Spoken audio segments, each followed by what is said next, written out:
Breaking చూస్తున్నాం. రాష్ట్ర రాజకీయాలు మరోసారి వేడెక్కాయి. వైసీపీ సీనియర్ నేత మాజీ మంత్రి అంబటి రాంబాబును రాజమండ్రి సెంట్రల్ జైలు నుంచి పోలీసులు గుంటూరుకు తరలించారు.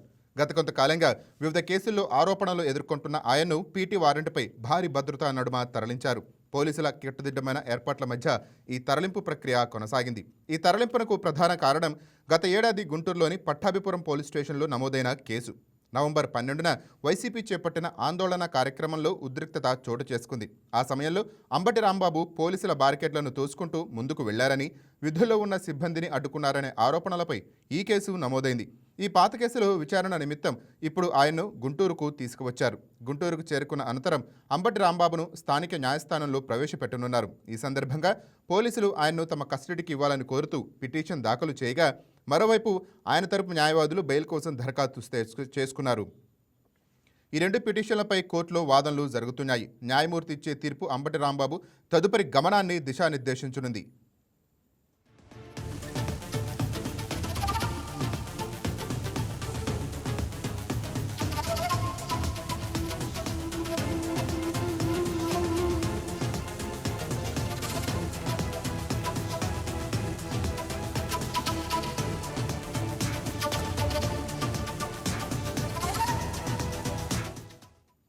ఇక దీనిపై మరింత సమాచారం మా YK TV special correspondent Chandu phone ద్వారా అందిస్తారు. ఎస్ చందు, చెప్పండి, అంబటి రాంబాబు పరిస్థితి ఎలా ఉండబోతుంది? రిలీఫ్ లభించే అవకాశం ఏమైనా ఉందా?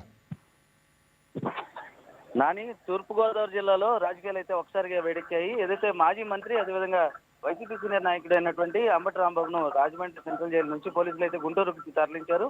అదేవిధంగా గత కొంతకాలంగా వివిధ కేసుల్లో ఆరోపణలు ఎదుర్కొన్న ఆయన్ను సిటీకి సంబంధించి అంటే వారెంట్ మీద ఈ రోజు భారీ భద్రతా ఏర్పాట్ల మధ్య తరలించడం జరిగింది.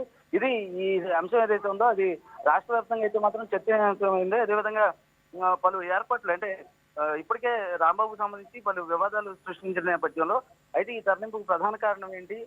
గత ఏడాది గుంటూరులోని పట్టాపురం సంబంధించి అదేవిధంగా పోలీస్ స్టేషన్ లో నమోదైన కేసు నవంబర్ 12న వైసీపీ చేపట్టిన ఒక ఆందోళన కార్యక్రమంలో అయితే ఉద్రిక్తత చోటు చేస్తుంది. ఈ నేపథ్యంలోనే రాంబాబు సంబంధించి పోలీసుల బ్యారికేడ్లను తోసుకుంటూ ముందుకు వెళ్లారని, విధుల్లో ఉన్న సిబ్బందిని అడ్డుకున్నారని ఆరోపణలపై ఈ కేసు అయితే నమోదైంది.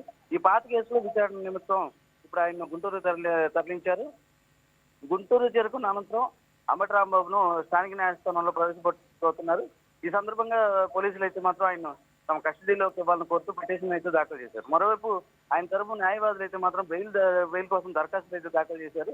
అదేవిధంగా కోర్టులో ఈ రెండు పిటిషన్లపై ఈ రోజు వాదోపాదాలు జరగబోతున్నాయి. అదేవిధంగా న్యాయమూర్తి ఇచ్చే తీర్పు ఏదైతే ఉందో అంబటి రాంబాబు తదుపరి గమనాన్ని అయితే నిర్దేశించబోతుందని చెప్పాలి. రాష్ట్రంలో కూటమి ప్రభుత్వం సంబంధించి ఇప్పటికే అధికారంలోకి వచ్చిన తర్వాత వైసీపీ నాయకుల తీరు, అదేవిధంగా వరుస కేసులు నమోదవుతున్న నేపథ్యంలో ఈ క్రమంలోనే అంబటి రాంబాబుపై ఇప్పటి వరకు సుమారు 40 కేసులు వరకు మాత్రం నమోదయ్యాయని చెప్పాలి. ఇప్పటి వరకు సోషల్ మీడియాలో పోస్టుల నుంచి మొదలుకొని నిరసన వరకు అంటే ఆ కార్యక్రమంలో పాల్గొనడం వరకు కూడా వివిధ కారణాలతో ఆయన చుట్టూ అయితే మాత్రం కేసులు ఉత్తు అయితే బిగుస్తూ ఉంది.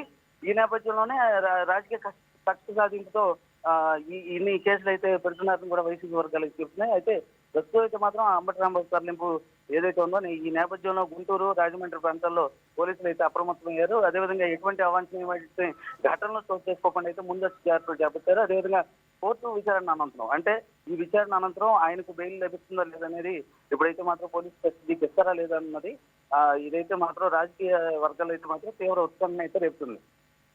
రైట్, ఇక పాత కేసు తర్వాత మొన్న చంద్రబాబు తిట్టిన కేసుతో ఆయనకి బెయిల్ వచ్చే అవకాశాలు, రిలీఫ్ ఏమైనా ఉందా? ఇంకా మళ్ళీ రిమాండ్కి పొడిగించే అవకాశం ఏమైనా ఉందా? యజమాని ఖచ్చితంగా ఇప్పుడు అంటే రాష్ట్రానికి సంబంధించి ముఖ్యమంత్రి స్థాయిలో ఉన్న వ్యక్తిని అసభ్య పదజాలంతో దూషించడం, అదేవిధంగా మంత్రి నారా లోకేష్ దూషించడం, ఇటువంటివన్నీ కూడా ఈ అంశాలన్నీ కూడా ప్రధానమైన అంశాలుగా ఇప్పుడు పరిగణిస్తున్నారు. అంటే ఇటువంటి వ్యాఖ్యలు మరోసారి చేయకుండా ఉండేందుకైతే మాత్రం గట్టిగా చర్యలు అయితే చేపట్టబోతున్నారు. ఈ నేపథ్యంలోనే ఆయన సంబంధించి కోర్టులో ఆయన బెయిల్ వస్తుందా లేదా అనేది కూడా ఇప్పుడైతే మాత్రం వేచి చూడాల్సిన అవసరం ఉంది. Right, thank you Kumar. Hi viewers, ఈ వీడియో మీకు నచ్చినట్లయితే లైక్ కొట్టి షేర్ చేసి వైకే టీవీని సబ్స్క్రైబ్ చేసుకోండి.